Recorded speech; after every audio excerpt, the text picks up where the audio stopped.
Hello hi నమస్తే. Welcome back to our channel. ఎలా ఉన్నారు అందరూ? నేనైతే చాలా బాగున్నా. ముందుగా అందరికీ వినాయక చవితి శుభాకాంక్షలు. మీరందరూ ఎప్పుడూ ఇలానే సుఖ సంతోషాలతో ఆరోగ్యాలతో ఉండాలని, మీ కుటుంబ సభ్యులందరితో కలిపి సంతోషంగా ఈ వినాయక చవితి అయితే సెలబ్రేట్ చేసుకోవాలని నేనైతే కోరుకుంటున్నాను. ఇంతవరకు నా ఛానల్ని ఎవరైనా చూడకపోతే నేను పోస్ట్ చేసిన ముందు వీడియోస్ అన్నీ చూసి నా ఛానల్ అయితే మీరు సబ్స్క్రైబ్ చేసుకొని సపోర్ట్ చేయాలని అయితే కోరుకుంటున్నాను.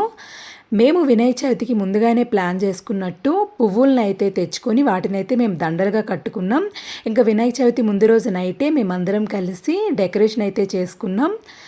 నెక్స్ట్ రోజు ఎర్లీ మార్నింగే లేచి మేమైతే ప్రసాదం ప్రిపరేషన్స్ ఇంకా పూజ ప్రిపరేషన్స్ అయితే స్టార్ట్ చేసేసాం. వినాయక చవితి అంటే డెఫినెట్గా పాలుండలు పప్పుండలు అయితే వినాయకుడికి ఇష్టం కదా, వాటినైతే నేను చేస్తున్నాను. దాంతోపాటుగా ఒక పక్క పూజ ప్రిపరేషన్స్ కూడా అవుతున్నాయి. ఇవన్నీ అయినాక ప్రసాదం అవి చేసుకొని మేమైతే రెడీ అయ్యి ఇంకా పూజ దగ్గర అయితే కూర్చోపోయాము.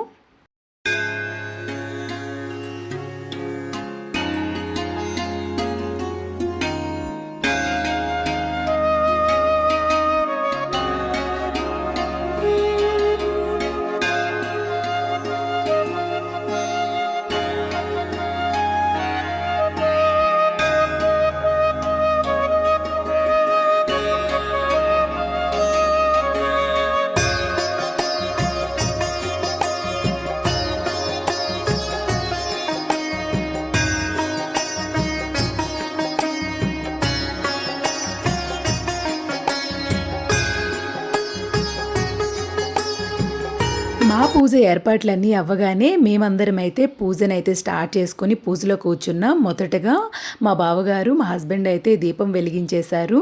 దీపం వెలిగించగానే ఈరోజు పూజలో అయితే మా బావగారు, మా అక్క, మా హస్బెండ్, నేను కూర్చున్నాం పూజలో. మా హస్బెండ్ వాళ్ళ సిస్టర్ కూడా వచ్చారు. సో తను కూడా మాతో పాటే పూజలో కూర్చున్నారు. ఇలా మేమందరం అయితే కూర్చొని పూజనైతే స్టార్ట్ చేసేసాం. ఫస్ట్ అయితే గణపతి పూజ, ఇంకా షోడశోపచార పూజ చేశాక వినాయకునికైతే మేము అభిషేకం చేసుకున్నాం.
అభిషేకం అంతా అయిపోయినాక మాకు అవైలబుల్గా దొరికే పత్రులన్నిటితో కలిపి మేము అష్టోత్తరం చదువుకొని పూజలో అసలైన ఘట్టం వ్రతకథైతే విని దేవుడి పాదాల దగ్గర అక్షింతలు తీసుకొని అవి తలపై వేసుకొని ఇంకా మేమైతే మా మనసులో ఉండే కోరికల్ని కోరుకొని దేవుడి దగ్గర సాష్టాంగ నమస్కారం చేసుకొని మా పూజనైతే అలా ముగించాము.